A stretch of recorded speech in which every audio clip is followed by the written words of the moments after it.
Insight is a stock I don't expect a whole lot of people to have heard of that are clicking on this video. However, maybe you should pay attention because it has a few things that are intriguing. Mainly its performance. It's gone up 128%. That doesn't sound outstanding, but it's also its PE ratio is dramatically below the S&P 500. S&P 500 PE is about 30. This is at 19, so it's significantly cheaper than it. Also, if you zoom out, the performance looks much better in the sense that it has done very, very well over the last decade. In the last 5 years is kind of an outlier. Also, you would not be buying at all-time highs or anywhere near it, really. It peaked at, its 52-week high was at 228. It is currently at 152-ish. So this is a stock that has performed well over a long time period, has a cheap PE ratio, and is not near all-time highs. So those things bode well for this stock particularly. The only thing that you have to factor into that is it is a smaller company, just under $5 billion. Usually I don't look at stocks that are too much under $5 billion, but this is a company that was dramatically over $5 billion just even a couple months ago. So this is a stock that I really am interested in for those reasons. And they do quite a few things. They do software, they do electronic equipment. They're kind of in a bunch of different area.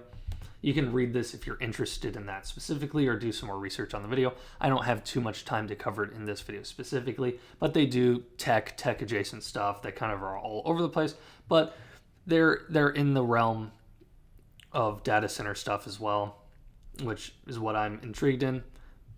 But they do kind of all sorts of stuff. But as long as revenue and profit are growing, that's mainly what we're focused on, and we can see it is projected for next year. Forward PE 16.5 compared to 19.5. So even if you're going off of forward PE, this is still a huge discount. S&P 500 forward PE is about 24. This forward PE is about 16.5. And you're projected higher. The one thing that I'm a bit cautious of is you have missed 3 of the last 4 quarters. That's not ideal, although one of the misses was barely and one of the beats was pretty dramatic. We can see if we look at growth in terms of earnings, when it loads, that is not annual, that is quarterly.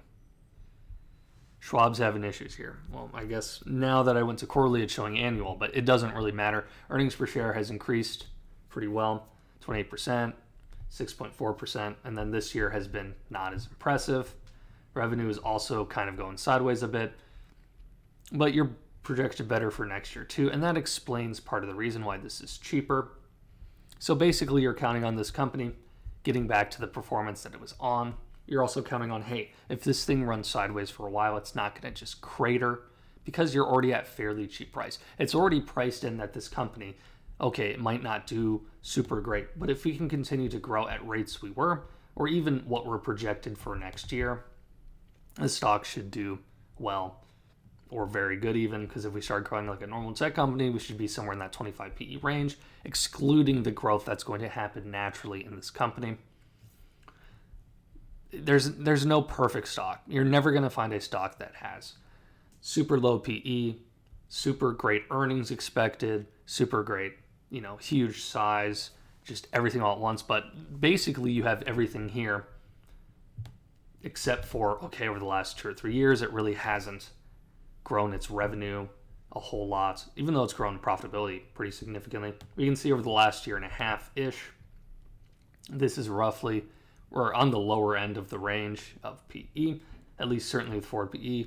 We're somewhere between 13 and 17, we're at 14. And normal PE is somewhere between, 19.5 and 26. We are at 19.5. So we're on the cheaper end there too, even over just last year and a half. Schwab ratings, we're at 25 percentile. They think it's going to be the top 25% of stocks performing over the next year. They reiterated that 5 days ago, so Schwab thinks it's going to perform pretty well over the next year. I don't do one-year outlooks. I do long-term outlooks. I think this is a really good buy-in price for a company that has performed well. And I really do think it's a pretty fairly cheap company. However, if they go sideways for a while, their earnings don't grow, it's probably not going to go up over the next year. But if they do have some decent earnings go forward and decent projections going forward, I think it's really going to do very, very well. You get some other ratings and stuff. It's kind of all over the place. Usually with companies this small, you don't get a whole lot. I'm not expecting a whole lot of analysts on this one either. No, there's 6. 2 are saying buy, 4 are saying hold. Probably no one's going to go out on a limb as an analyst and make any crazy input on this, but 2/3 are saying hold. So there might be something there specifically. One dude, I don't know, the dude that's saying strong buy, maybe give him a call and buy that.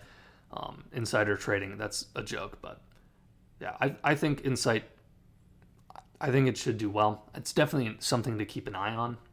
I think you really get the nice balance of growth mixed with PE ratio, mixed with cheap, mixed with, a techie stock, but you're never going to have a perfect stock because they're going to get bought up, right? If it's super cheap and it's going well, everyone's going to want to buy it, it goes up.